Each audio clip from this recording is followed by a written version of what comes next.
So when you ask the question in this chapter of Ireland's pop position at the epicenter or periphery of the pop industry, I was reminded of Asterix fighting the Romans with his matching potion.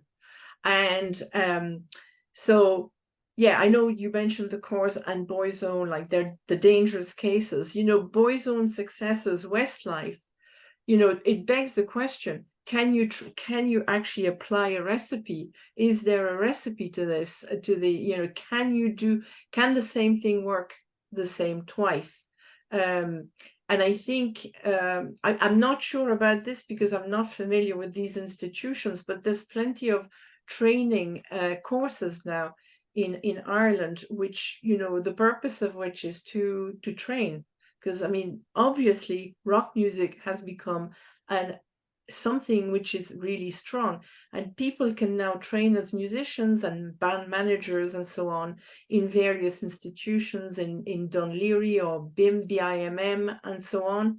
So, and I think a few members of the Fontaines band come from the BIM Institute. But anyway, in the case of Westlife, were they the true successors? Did they do the same thing as Boyzone? You know, was their success inspired by Boyzone and so on? And how did it work out for them? Because I think it turned out very differently for them. I love your idea of Asterix de Gaulle, that the Irish music industry is like Asterix de Gaulle.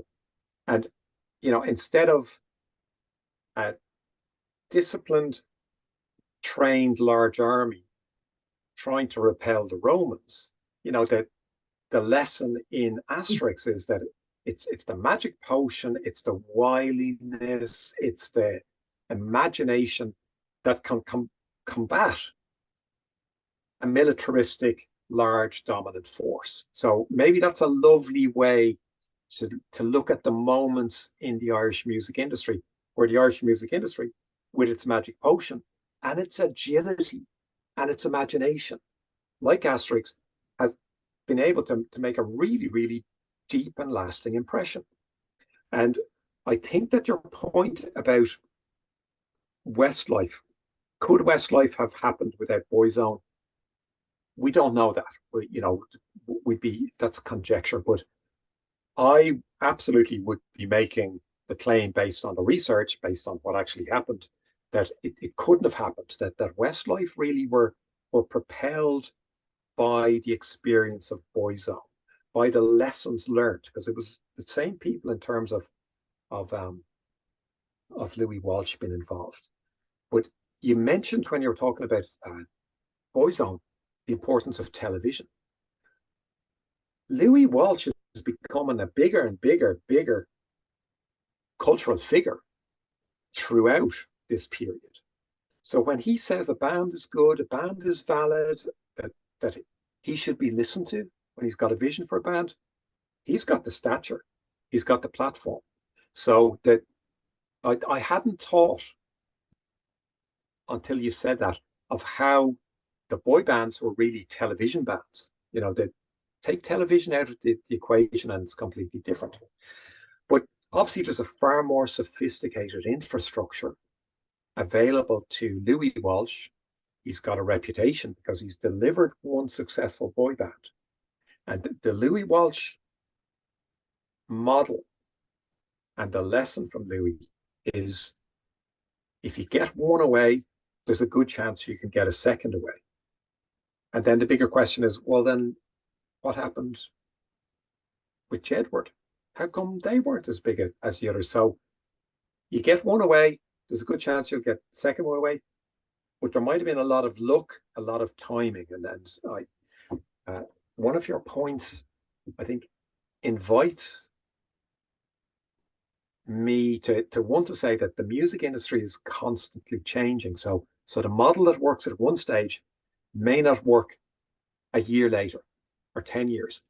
But the nugget of the idea, the approach, the vision might very well work, because the music industry has no memory. I think the music industry a generation in the music industry to me is 4 years. It's the amount of time that you're at university. You go into university, you have a certain music taste. It might be different by the time you graduate. And it might be very intense, but if you're lucky, maybe it's the music that you like for the rest of your life. But it may change and may evolve. And certainly the memory of what happened, even for the participants, when you're first year in university, that knowledge isn't available to the people who enter 4 years later. Because the other people have gone, or they're too busy to explain what they did. So the Boys Own to Westlife is really interesting because Westlife become a much bigger global sensation. And then the solo careers, again, become very, very lucrative cultural products for us. If we own the publishing, an Irish entity, if we own the record rights, Irish entity, the money would be very, very, would make a substantial difference to Ireland's exchequer. But we're not set up to do that. And, the fact that, you had a member of Boys Own involved in the management of Westlife, and, clearly, okay, we've got a rock star. He's telling us what to do, so we'll do it. But I think you can't remove from that story just how significant a figure Louis was globally at that stage, and how influential he was. But then when you peel it back, the guys in Westlife, they're grown up in Sligo, and they do a huge amount of the graft, of the early work themselves in a place that's it's not South Central. It's not Maida Vale. It's not the Sorbonne. These were young guys who had a hunger and ambition, who clearly had some talent, and they were able to achieve a huge amount. And, I get people all the time saying, oh, I want to be in a boy band, or I want to be a rock star. What you do? And, I say, study the first 18 months of Green Day's history. Look at their tour dates. Look where they went. Imagine how much they were getting paid. Look at the early media. And the same for anyone who wants to be a pop star is study what the guys, including the guy who then got kicked out, what the guys in Westlife did before they got a manager.